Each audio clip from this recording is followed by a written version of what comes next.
Piles एक बहुत ही common problem है और मेरे ओपीडी में कई बार पेशेंट्स आके पूछते हैं क्या हम लेज़र प्रोसीजर पाइल्स में हर एक में कर सकते हैं कि नहीं। और इस रिगार्ड में कुछ मिथ्स, कुछ मिसकंसेप्शंस और कुछ सच्चाइयाँ हैं जो मैं आपके सामने डिस्कस करूंगा।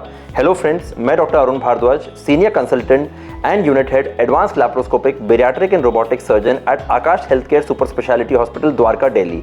तो पाइल्स एक बहुत ही कॉमन बीमारी है जो हमारे रोज़मर्रा की ईटिंग हैबिट्स की वजह से या डाइटरी हैबिट्स की वजह से होती है और इसका मोस्ट कॉमन सिम्टम होता है मोशंस या स्टूल्स में ब्लड आना। इसके साथ में ये कभी कभार पेन से एसोसिएटेड होता है और ये तब पेन से एसोसिएट होगा जब उस पाइल्स के जो मस्से हैं या जो उसके पाइल के जो मासेज हैं वो बड़े होकर बाहर आके सूज जाते हैं या फिर वो वहाँ पे एक क्रैक या टेयर की वजह से फिशर हो जाता है, तब उन पेशेंट्स को पेनफुल ब्लीडिंग होती है। अदरवाइज पाइल्स की ब्लीडिंग जो होती है पेनलेस होती है और ये ब्लीडिंग ज़रूरी नहीं है कि लगातार चलती रहे, ये 2-4 दिन के लिए होती है और फिर बंद हो जाती है। जैसे कि मस्से बढ़ते हैं, उनमें प्रेशर बढ़ता है, वो मस्से जो है फटते हैं और उसमें से ब्लीडिंग होती है। तो इसका इलाज जो होता है पहले एरा में ओपन तरीके से होता था और अभी इसके जो 2 मोस्ट कॉमन टेक्निक्स हैं वो लेज़र है और स्टेपलर है।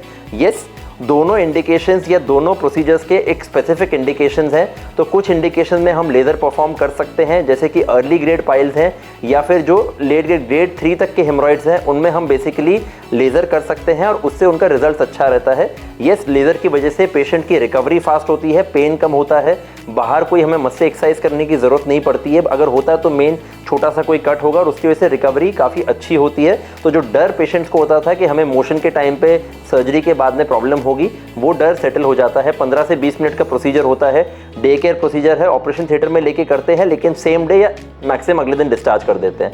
जो ग्रेड 4 हेमरॉइड्स या बड़े हेमरॉइड्स जो होते हैं उसमें हम प्रेफर करते हैं स्टेपलर प्रोसीजर, जिसमें एक स्टेपलर स्पेसिफिकली जो उस पर्पस के लिए डिज़ाइंड है वो उस मस्से को कट करके उसको दोबारा जोड़ देता है। तो बेसिकली इससे दोबारा ब्लीडिंग होने का चांस कम है और बड़े मस्से जो होते हैं वो इससे टैकल किए जाते हैं और कभी कभार हम इसे ओपन टेक्निक से भी कंबाइन करते हैं, जिसमें कोई बहुत ही बड़ा मस्सा हो तो उसे हम एक्सरसाइज करते हैं, उसको निकालते हैं। तो 100 बात की एक बात, इन सब का एक कंक्लूजन ये है कि कभी भी एक जवाब जो है हर चीज़ का, हर सवाल का एक सिंगल जवाब नहीं हो सकता। तो depending on the patient condition हम पेशेंट को एग्जामिन करते हैं एंड उसके ऊपर निर्भर करेगा कि क्या पेशेंट लेज़र के लिए सूटेबल है या स्टेपलर के लिए सूटेबल है या फिर कंबाइंड प्रोसीजर के लिए सूटेबल है।